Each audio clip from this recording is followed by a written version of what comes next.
warahmatullahi wabarakatuh. Salam sejahtera untuk kita semua. Halo anak teacher, bertemu lagi dengan teacher Liza dalam mata pelajaran akuntansi keuangan. Nah, di video kali ini kita akan belajar tentang prosedur pencatatan piutang. Anak-anak teacher sekalian pasti sudah tidak asing lagi ya mendengar istilah piutang, utang dalam akuntansi. Nah, di video kali ini kita akan mempelajari lebih detail lagi tentang piutang ini sendiri. Nah, di video ini kita akan belajar yang pertama tentang pengertian piutang, lalu jenis-jenis piutang, kemudian bagaimana prosedur pencatatan piutang ke kartu piutang. Oke, kita mulai dari pengertian piutang. Ya, piutang itu yang seperti Anda tahu bukan orang yang berutang kepada kita ya, Nak ya. Tapi piutang ini adalah tagihan kepada pihak lain yang terjadi karena adanya suatu transaksi. Nah, transaksi di sini maksudnya transaksi seperti apa? Nah, berdasarkan pernyataan standar akuntansi keuangan, transaksi yang memunculkan piutang ini yang pertama yaitu transaksi karena adanya penjualan produk atau jasa secara kredit. Nah, kemudian ada juga penyerahan jasa lainnya dalam rangka kegiatan normal perusahaan. Nah, jadi ada beberapa transaksi yang bisa menyebabkan timbulnya piutang ini.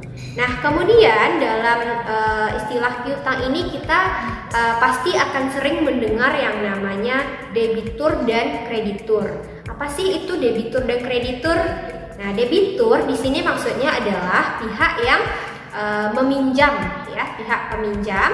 Dalam arti kata adalah orang yang berutang, itu kita sebut dengan debitur. Sedangkan kreditur adalah pihak yang memberikan pinjaman yang memiliki piutang. Nah, jadi anak teacher harus bisa bedakan antara debitur dan kreditur.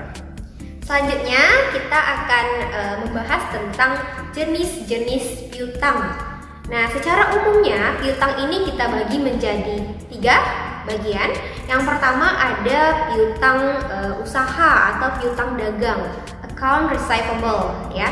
Kemudian yang kedua ada piutang wesel atau notes receivable. Kemudian yang ketiga ada piutang lain-lain atau others account receivables. Nah, kita akan membahas satu-satu perbedaan antara tiga jenis piutang ini.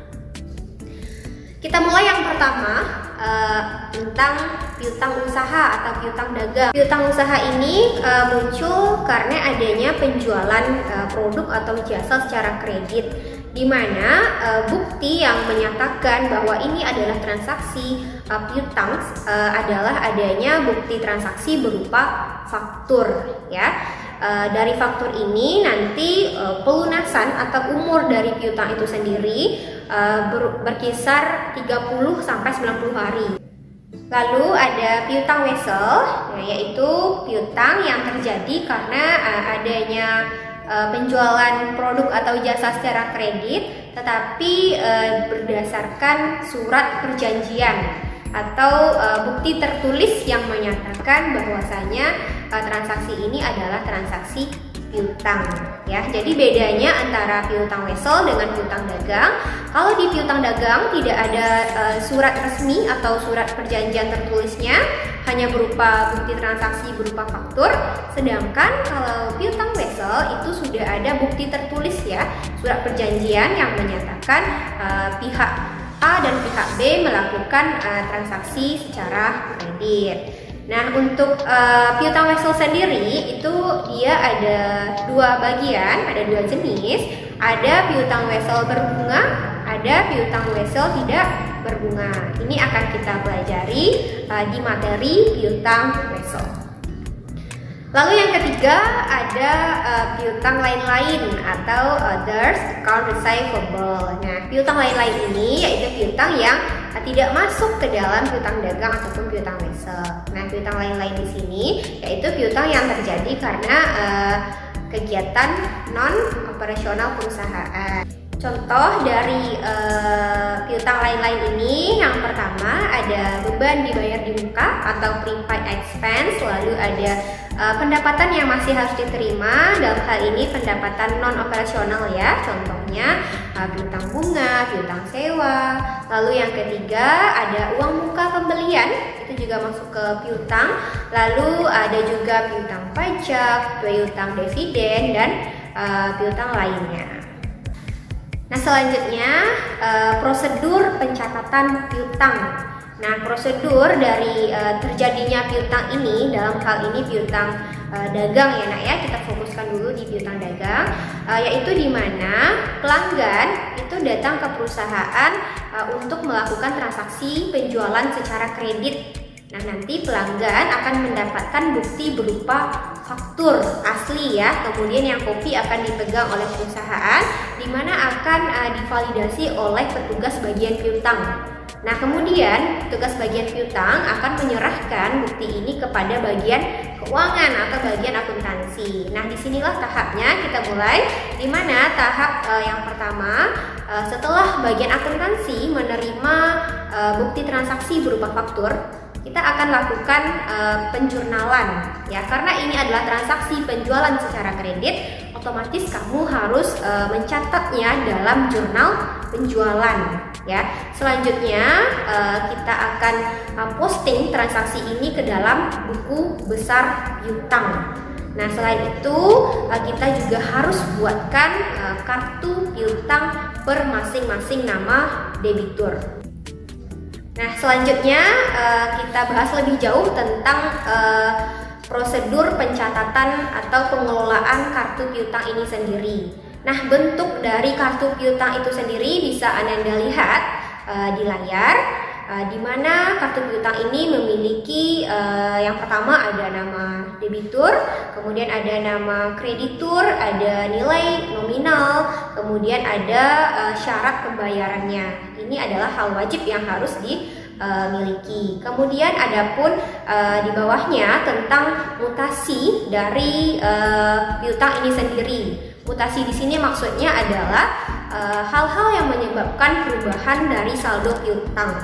Yang pertama, mutasi dari adanya penambahan. Kenapa piutang ini saldonya bisa bertambah?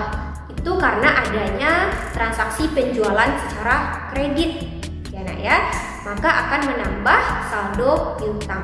Lalu mutasi pengurangan saldo piutang ini terjadi karena yang pertama adanya pembayaran atau pelunasan dari debitur.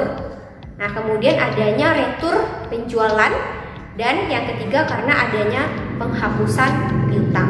Nah, mutasi-mutasi ini akan kita pelajari dan akan kita praktekkan bagaimana cara penginputan atau pengelolaan dari kartu piutang ini. Nah, selanjutnya kita akan berlatih untuk membuat kartu piutang ini. Nah, kartu piutang kita buat berdasarkan bukti transaksi yang kita terima ya. Untuk bukti transaksi penjualan secara kredit ini kita menerima yang namanya bukti berupa faktur ya. Kemudian apabila ada pelunasan atau pembayaran dari debitur, kita akan memperoleh bukti penerimaan kas ya. Kemudian yang ketiga, apabila ada terjadinya pengembalian barang atau retur penjualan, maka kita akan melampirkan bukti nota debit atau nota kredit. Kemudian yang keempat, apabila adanya penghapusan piutang, itu buktinya berupa bukti memorial. Nah, berikut sudah Tica berikan soalnya, silahkan Ananda inputkan transaksi berikut ke dalam kartu piutang berdasarkan bukti transaksi yang ada. Sekian materi kita tentang pengelolaan kartu piutang di video pembelajaran kali ini. Sampai ketemu di video pembelajaran berikutnya tentang metode penghapusan piutang. Assalamualaikum warahmatullahi wabarakatuh.